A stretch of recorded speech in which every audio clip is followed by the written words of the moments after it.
কাঁচা আম শেষ হয়ে যাওয়ার আগেই বানিয়ে ফেলুন কাঁচা আমের মজাদার ক্যান্ডি। তো ফ্রেন্ডস, আসসালামু আলাইকুম। সবাই কেমন আছেন? আশা করি সবাই ভালো আছেন। আপনাদের দোয়াতে আলহামদুলিল্লাহ আমিও ভালো আছি। কাঁচা আমের ক্যান্ডি বানানোর জন্য প্রথমে আমার লাগবে কাঁচা আম বন্ধুরা। আর এই যে দেখেন, এখানে আমি কাঁচা আম নিয়েছি। আর কাঁচা আমগুলোকে আমি ছিলে নেব, একদম মানে উপরে যে সবুজ অংশটা যেন না থাকে এরমভাবে ছিলে নেব। আর এই যে দেখেন, আমগুলো একদম ছিলা হয়ে গেছে বন্ধুরা। আর হ্যাঁ, সবগুলো আম দিয়ে বানাবো না, এখানে অর্ধেকগুলো আম দিয়ে আমি ক্যান্ডি বানাবো। আর তারপরে বন্ধুরা কি করব, এই যে আমগুলোকে ঠিক এরকম হলি করে কেটে নেব, মানে এত মোটাও হবে না, এত চিকনও হবে না, মিডিয়াম সাইজে লম্বা লম্বা করে কেটে নেব।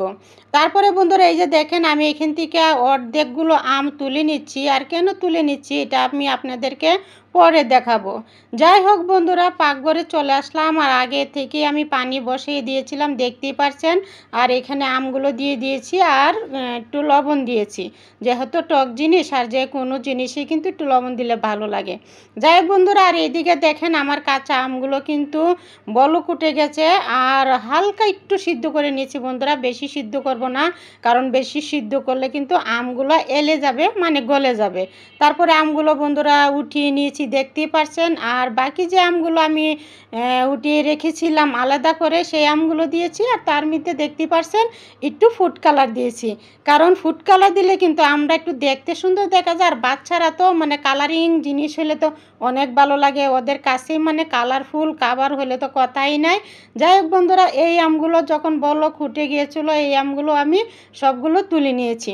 তারপরে বন্ধুরা দেখেন, আমগুলো আমি 3 ভাগে ভাগ করে নিয়েছি। আর একটা তো দেখতেই পারছেন গ্রিন কালার দিয়েছি, আর একটা কিন্তু আমি এমনি নর্মাল কালার রাখবো, এটার মধ্যে কোনো কালার দিব না। আর তারপরে বন্ধুরা এই যে এখানে আমি 1 কাপের থেকে একটু কম চিনি দিয়েছি, আর এটাকে আমি ডেকে রেখে দিয়েছি। তারপরে এই যে এখানেও আমি 1 কাপের থেকে একটু কম চিনি দিয়েছি, এটাকেও আমি ডেকে রেখে দেবো। আর কোনো নাড়াচাড়া করবো না বন্ধুরা, এই আমগুলো আমি সারা রাতের জন্য ভিজিয়ে রেখে দেবো। আর এই যে দেখেন, সকালবেলা চিনিগুলো কিন্তু গলে একদম পানি হয়ে গেছে। আর হ্যাঁ বন্ধুরা, খুবই দুঃখিত, এই কালারটা আমি আপনাদেরকে দেখাইতে পারি নাই, কারণ এই কালারটা না একটু চিনি দেওয়ার পর আমি ফুল কালারটা দিয়েছিলাম, আর ভিডিওটা স্কিপ হয়ে গিয়েছিল, তাই আপনাদেরকে আমি দেখাইতে পারি নাই। তারপরে বন্ধুরা এই যে দেখতে পাচ্ছেন, আমগুলো আমি ছেঁকে একটি টিস্যুতে নিয়েছি, কারণ আমি আগের ভিডিওতে বলেছি আমার বাসায় রোদ দেওয়ার মতো কোনো সিস্টেম নাই, এজন্য আমি রোদে শুকাইতে পারি না। এগুলো আমি ফ্যানের নিচে শুকাবো, অথবা চুলার নিচেও কিন্তু শুকানো যাবে। এই জন্য আমি টিস্যুটার উপর আগে দিলে যে আমের মধ্যে চিনির পানিটা থাকে, সেই পানিটা কিন্তু টিস্যুতে উঠে যায়, এই জন্য আমি টিস্যুতে তুলে নিয়েছি।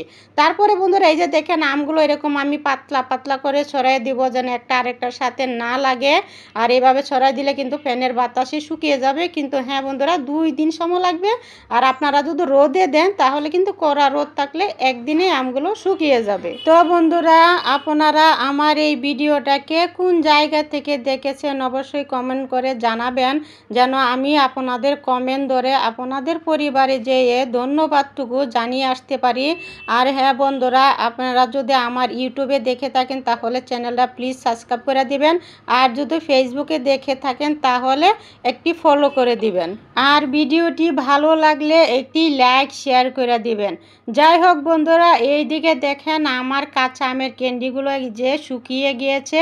আর এটাকে কিন্তু একদম শুকিয়ে মানে একদম শক্ত করে ফেলবেন না, একটু নরম নরম রাখবেন, তাহলে দেখবেন খেতে কিন্তু অনেক ভালো লাগে। তারপরে এই যে দেখেন বন্ধুরা, এখানে আমি চিনি পাউডার করে নিয়েছি ব্লেন্ডারে, আপনারা চাইলে শিলপাটায়ও বেটে নিতে পারবেন।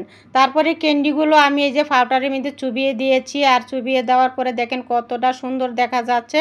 তো এইভাবে কিন্তু আপনারাও কাঁচা আম দিয়ে সংগ্রহ করে রাখতে পারেন কাঁচা আমের ক্যান্ডি। এই ক্যান্ডিগুলো কিন্তু বাচ্চারা ভীষণ পছন্দ করে। যাই হোক, এই যে দেখেন আমি আপনাদেরকে একটি ক্যান্ডি ভেঙে দেখাই, এটা কতটা সুন্দর হয়েছে, খেতেও কিন্তু অসাধারণ লাগে। তো বন্ধুরা, আমার কাঁচা আমের ক্যান্ডিটা কেমন হয়েছে অবশ্যই জানাবেন। আজকে এই পর্যন্তই, সবাই ভালো থাকবেন, আল্লাহ হাফেজ।